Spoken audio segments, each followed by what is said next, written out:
Hey, I'm Chuck Trimble. I've got a little idea for you. Most of you have already updated your housing allowance agreements with the church board, and it's always good to update it this time of year.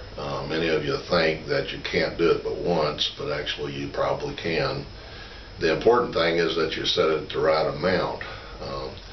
The most common thing I see with my clients is that they'll tell me, hey, I spent all of my housing allowance last year. And what that means is they probably spent more than their housing allowance, and they're just not telling me about the rest of it. The problem with that is you're the guy who's in charge of setting the number. So let's say you set the number at $35,000 and you spent $36,000. That's $1,000 that you spent that I can't use as a deduction. Now, if I'm in a 15% tax bracket, that $1,000 times 15, that means that's $150 that we're literally throwing away or burning. It's real cash dollars out of your pocket just because you set the number too low.